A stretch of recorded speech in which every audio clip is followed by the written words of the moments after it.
right, so I want to thank Josh for reading that for us. That was quite a long scripture passage this morning. But that was the story of creation in Genesis 1. And this is the very beginning of the Bible. In fact, if you did look it up with us this morning, then you would have noticed that this is page 1 of this big book that we love and study together. So this is how the whole story of Scripture starts. And today, we've decided to start with this story on page 1 of Scripture because we are now launching into our brand new sermon series for the fall.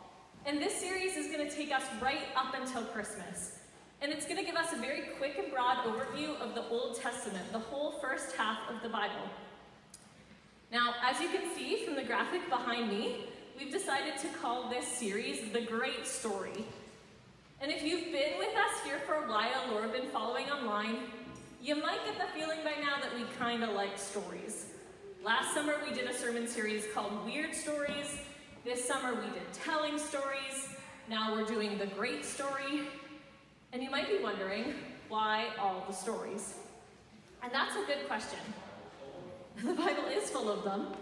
And I believe that our God is a God of stories. That He, as a creator God, uses stories to reach us, to speak to us, to teach us. And I also believe that as a creator, God is also an author, weaving a story through all of history, a story that each of us is a part of. And if we as humans are all created to share a part of a story, then doesn't it make sense that story is woven into the fabric of who we are? It's a part of us. And so it makes sense then that stories speak to us in a different way than just facts and figures. And so we love a good story. And we, Josh and Cassie, love to use stories as we preach. But more and more, we have both been discovering and learning that this big story, this great story that all humans are a part of, it's important. It's a story of our past, where we come from, and a story of our future, where we are going. And at its core, this is a good story, one that helps us find hope, meaning, and purpose. And we all want that, don't we? We all want stories that make sense of our lives. Stories that show us that we are here for a reason and that life matters. Stories that give us direction and help us understand who we are. And yeah, we may have individual stories that help us do that, stories of personal accomplishments or achievements, but there's a better story, the great story, and this story belongs to everyone. So today, we're going to start that journey into the great story, God's story, presented throughout Scripture. And in the very wise words of Maria from The Sound of Music, let's start at the very beginning, a very good place to start. So, Genesis 1, the first chapter of the whole Bible, and the story of creation. This is our origin story. This is where everything began. And although I'm not going to read this whole chapter again for us, we are going to look through it and notice a few things about this beginning. And first and foremost, we need to understand who this story is about. Now, I did say that this was our story, that it belongs to all of us, but I need to clarify that although we are a part of the story, and the story does help us make sense of who we are not the main character.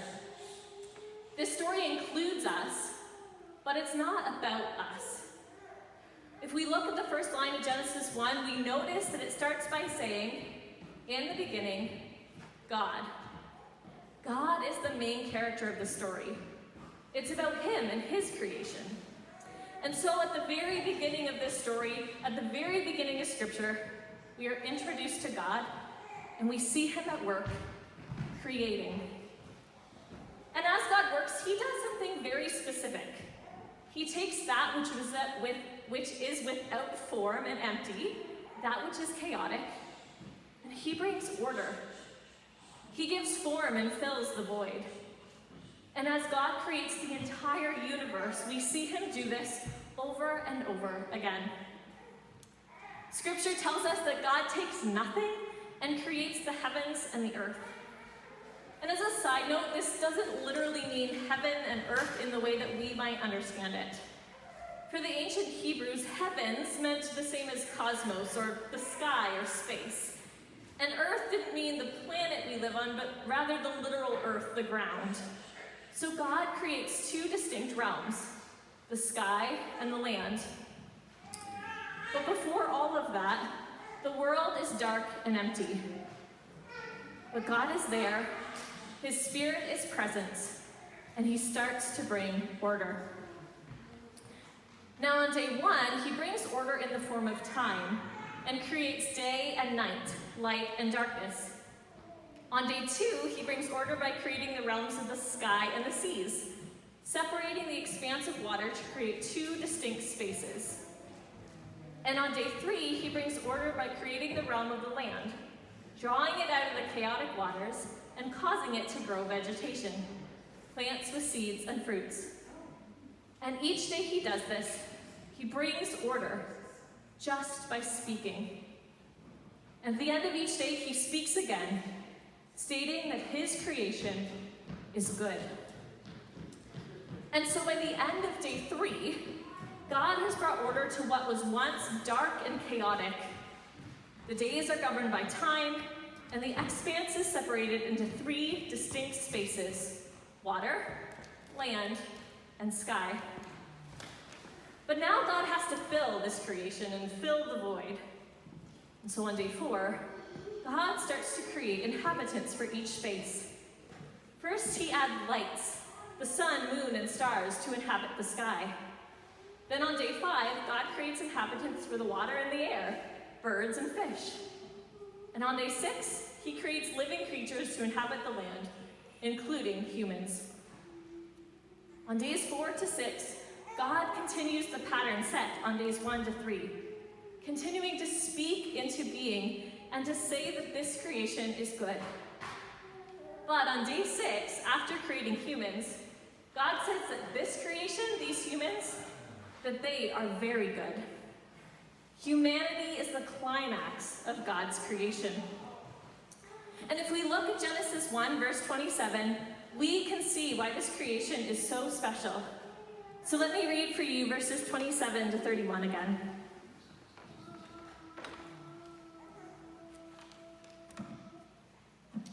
So God created man in His own image. In the image of God, He created him. Male and female, He created them. And God blessed them, and God said to them, "Be fruitful and multiply. Fill the earth and subdue it. And have dominion over the fish of the sea and over the birds of the heavens, and over every living thing that moves on the earth." And God said, "Behold, I have given you every plant yielding seed that is on the face of the earth, and every tree with seed in its fruit. You shall have them for food. And to every beast of the earth, and to every bird of the heavens, and to everything that creeps on the earth, everything that has the breath of life, I have given every green plant for food." And it was so. And God saw everything that He had made, and behold, it was very good. And there was evening, and there was morning, the sixth day.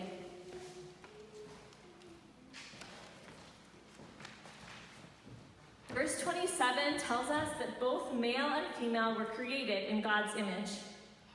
This means that together, men and women were made to embody and represent God within His creation. Now, it doesn't mean that we're just like God, but it does mean that we are created to point to Him and to share in His purpose. God then gives this creation, His humans, some special instructions. He tells them to be fruitful and multiply, to make more humans, and then to live on the earth and subdue it, and have dominion over the birds of the heavens and over every little thing that moves on earth. Now, don't misunderstand, God isn't telling the heavens to take over and rule, telling the humans to take over and rule harshly. But He is giving them a job. He has created a good creation, and now He's asking the humans to take care of it, to look after it. This is part of being made in His image. He wants the humans to partner with Him to oversee His creation. He wants them to represent Him as they take care of the plants and the animals and everything that God has made. And then after giving the humans a purpose, God provides for his creation. He gives plants to the humans for food and grasses to the wildlife for food. He is once again creating order, ensuring that his creation works and is sustainable. And then just as there was every other day, there is evening and there is morning, and God has finished creating. So this is how the story of the Bible starts, a story of creation. And while we could get into all sorts of debates and discussions about this story, whether it's literal or figurative or all sorts of things, none of that matters today. What matters is that this story shows us where we came from, and more importantly, shows us God's intention for his creation. As we journey through the rest of the great story in the coming weeks, the individual stories that we touch on are not always going to be this happy. We're going to run into some conflict. But we need to keep ourselves anchored in how it all started. We need to remember God's initial plan, his initial design. And we need to remember that it was good.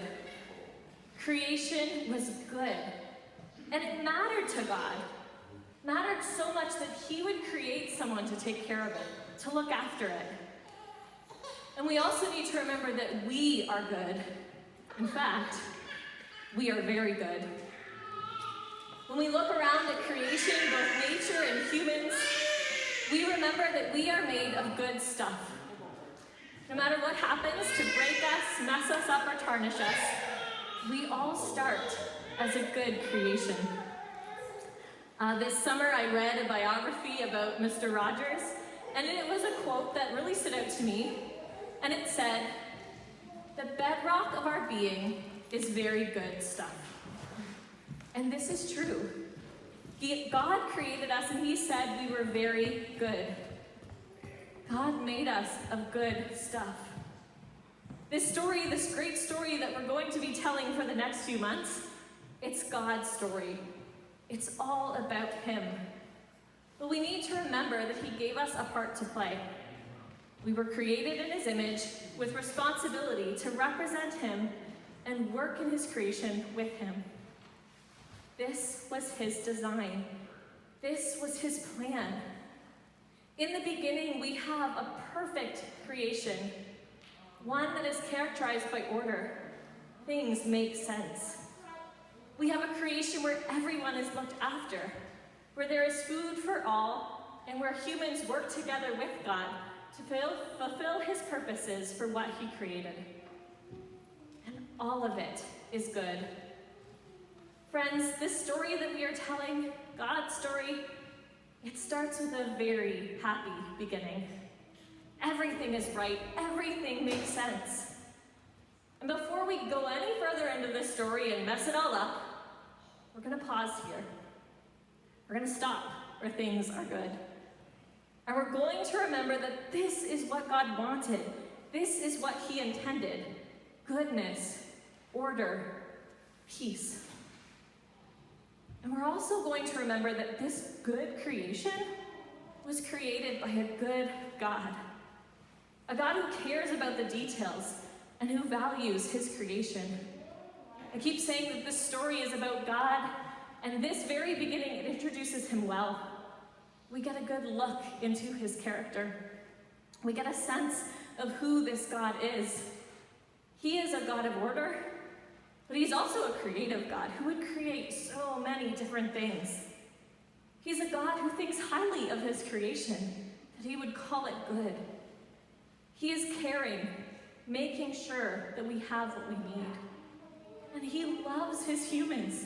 He wants to work with them and for them to share in his image. All of this is shown in God's creation. And we need to remember that as we look around. Next week, we're going to see what happens to this design that God had planned. But before we get there, I want us to spend this week enjoying this good beginning of our story and looking for glimpses of God's good creation all around us. Friends, we are lucky. We live in a very beautiful part of the world. And so I encourage you this week as your reflection activity to just get out and experience creation, to experience the goodness of God as you look for his design in nature and in the faces of those around you. If you like to take pictures, take some. Take pictures of the beautiful things you see and look for God in those things. Or maybe you want to write it down or tell someone about it. However you want to enjoy God's creation, I encourage you to do that this week. Immerse yourself in God's goodness and be reminded of our very good origin story and of God's great design for creation.